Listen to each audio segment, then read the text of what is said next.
À la suite de ce qu'on a déjà vu sur les mondes divins, c'est-à-dire l'approche de la Pnimiut Torah selon la Chassidut, il y a un point très important sans doute, mais on n'a pas trop parlé encore, c'est le sujet du Reshimo. Le Reshimo, qu'est-ce que c'est? C'est la trace d'avant la création. La trace, c'est une trace comme les Luchot. Les Luchot, il y a les tables de la loi, et dans les tables de la loi sont gravées les paroles de la Torah, les Anochi Hashem Elokecha, tous les 10 commandements de Dieu. Ils sont gravés dans la pierre elle-même, elles sont la pierre elle-même. De cette manière-là, dans la lumière qui précède la création de tous les mondes, ce qui s'appelle en fait l'émanation des mondes, alors il y a ce qui s'appelle le Reshimo. Le Reshimo, qu'est-ce que c'est? Le Reshimo, c'est la trace, c'est le dessin, le plan de toute la construction à venir. Le propre du Reshimo, c'est le grand mystère. En vérité, le Reshimo, c'est un mystère. C'est d'une certaine manière, d'un certain point, la lumière négative d'avant la création. Il y a une lumière positive qui remplit le monde entier. Cette lumière-là, elle est le dévoilement de l'infini divin, ce qui s'appelle le Bilti Balagvul, ce qui ne possède pas de limite. Et puis, il y a ce qui s'appelle le Korakvul, la force de se limiter dans le divin. Se limiter pour nous, ça a l'air quelque chose de naturel. Pour le divin, c'est impossible. Impossible à réaliser. Mais comme pour Dieu, rien n'est impossible, alors il dévoile une force qui s'appelle la force de la limite, le Korakvul chez Baensov. Cette force de la limite qui est dans l'infini, alors elle apporte tout le changement, toute la négation, et au bout du compte, elle apporte la naissance des réceptacles. Si la lumière a une source qui est la lumière infinie, donc on va dire la lumière découle de la lumière, ce n'est pas un très grand changement au niveau de la lumière, mais par contre, au niveau du Keli, le Kli, lui, il est le réceptacle, il n'existe pas. Le réceptacle, c'est une création qu'il faut faire à partir de quoi? À partir de la rencontre entre la lumière et un état de négatif, qui va faire que la lumière va se transformer, va atteindre un autre niveau. Le niveau de transformation de la lumière, elle passe par la rencontre avec l'état du Reshimo. Le Reshimo, le Rabbi Lamurem Saïd dans Shari Yichud va donner énormément d'exemples sur le Reshimo. Il y a un exemple qui est essentiel sans doute, c'est l'exemple d'un plan. Un architecte va dessiner une ville, il fait un plan. Au moment où la ville est construite, alors on ne voit plus le plan. D'un autre côté, il donne un autre exemple, un peintre qui va faire un tableau, il va faire un dessin sur sa toile, et ensuite le dessin est recouvert par la peinture. On ne voit plus le dessin de base, mais pourtant il y a la structure de base de tout ce qui est, tous ces dessins, toutes ces couleurs, toutes ces figures, alors sont basés sur le dessin de base.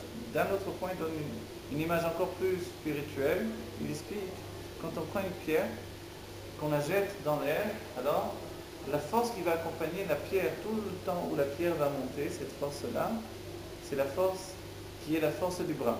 C'est-à-dire la trace du mouvement de ma main, de la force de ma main qui est dans la pierre, qui va lui permettre de monter. Et tout le temps où elle va monter dans le ciel, elle ne retombe pas encore, c'est-à-dire qu'à ce moment-là, tout ce temps-là, la force de la main est toujours en elle. Quand la force va s'épuiser, la pierre va tomber. Ainsi, le Reshimo, lui, c'est ce moment divin, cet endroit divin.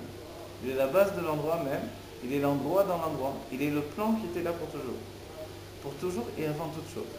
Et cet endroit, ce plan-là, il va faire que tout ce qui existe d'une manière déterminée. Je reprends et c'est important. Celui qui aborde le sujet du Reshimo de manière rapide, il va penser que le Reshimo, selon les Mefashim, les commentateurs du Etzraïm, puisque dans le texte même du Etzraïm, on ne parle pas du Reshimo. Quand Dieu retire par le Tzimtzum, par la contraction, le voile, il retire la lumière infinie pour donner un endroit pour que soit dans cet endroit tenu tous les mondes, alors à ce moment-là, il va y avoir une trace qui va être créée par le retrait de la lumière. Cette trace, c'est l'apparition du Reshimo.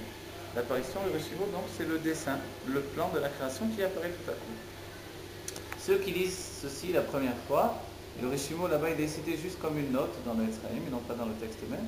Mais ceux qui étudient ça dans la Chassidut également, qui n'ont pas étudié suffisamment profondément et dans suffisamment de textes, vont penser que voilà, le Reshimo apparaît à partir de là. C'est-à-dire que le Reshimo est une résultante du Tzimtzum, du retrait de la lumière. Mais en réalité, non. Le Reshimo a précédé le Tzimtzum. Et l'Onaga Tzimtzum Bareshimo, le Tzimtzum n'a pas touché le Reshimo. Alors, cette trace de la lumière infinie, le côté négatif de la lumière qui va venir justement contrecarrer l'infini pour lui donner une limitation, ce Reshimo, ce Korakvul, c'est une sorte, cette force de limitation qui est dans l'infini, dans la lumière infinie, il était toujours là. Il était là à part entière dès le départ, où la lumière s'est répandue depuis l'infini, depuis l'essence même de la lumière infinie. mais simplement il était totalement voilé par la lumière infinie. C'est seulement quand il y a le Tzimtzum que le Reshimo apparaît. Il apparaît, ceci dit, à sa manière à lui, c'est-à-dire il apparaît comme une négation de l'existence de la lumière, comme une négation de l'existence de l'infini. Je dis l'existence, on peut dire qu'il est l'existence à part entière. Avant l'existence, il donne la possibilité de venir aller on va dire, à l'encontre du dévoilement divin pour occasionner une limite dans l'infini. Et de ce fait-là, il va aboutir à l'existence de l'individu. L'individu, c'est chacun d'entre nous. L'individu, ce sont également nos forces de l'âme limitées qui vont pouvoir se construire les unes après les autres. Le Reshimo, il est, on va dire, la matrice même du Keli, du réceptacle. Sans Reshimo, il n'y a pas de réceptacle. La lumière a une source à part entière. Bien sûr, c'est déjà, on va dire, une étude profonde des sphirotes. On verra l'idée des sphirotes comme la vision du Rama qui donnait l'exemple que la lumière infinie vient et s'habille dans un réceptacle. Le réceptacle est Chokhmah ou Bina ou Da'at ou Chesed, Tiferet, etc. Et la lumière s'habille dedans, elle devient ce qu'est le réceptacle. Le réceptacle est bleu, alors la lumière devient bleue, elle est rouge, elle devient rouge, etc. Non, c'est une manière qui est entière, qui est importante, mais le Rabbi Rachab donnera une autre manière de penser, une autre façon de voir les choses. Le Rabbi Rachab dira que comme il y a 10 sphirotes en général, il y a 10 sphirotes dans les lumières, de la même manière il y a 10 sphirotes dans les kelim. Il y a 10 sphirotes dans les kelim, mais il y a 10 sphirotes dans les lumières. Et la rencontre des deux va donner la sphira, que l'on connaît dans le monde de l'Atsilut. Alors les 10 sphirotes des lumières proviennent des 10 sphirotes agnosot, la Sarah Sphirote agnosot, les 10 mesures de dévoilement de l'infini en 10 mesures, donc qui sont encore enfouies dans la lumière qui précède le Tzimtzum. Là-bas, elles sont attachées, sont liées par la lumière infinie, et puis quand même elles sont la source des sphirotes des Orot, c'est-à-dire des sphirotes du fait des lumières des sphirotes. Ensuite, la source des Kelim ne viendra pas de ce niveau-là, mais viendra du Reshimo.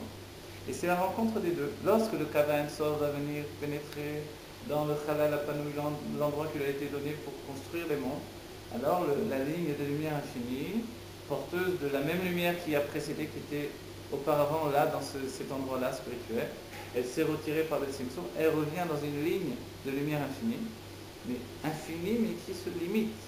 Et elle pénètre. Le Kav Bokea Baotiot Areshimo. Le Reshimo porte en lui des lettres. Ce sont les lettres qui sont comme gravées. Gelif, Gelifou, Betero, dans l'intériorité même du roi, il y a ce qui s'appelle Gelif, Gelifou. C'est-à-dire que a été creusé dans l'intimité même du roi, comme l'on peut creuser au-dedans de nous, dans notre cœur, les lettres de la Torah.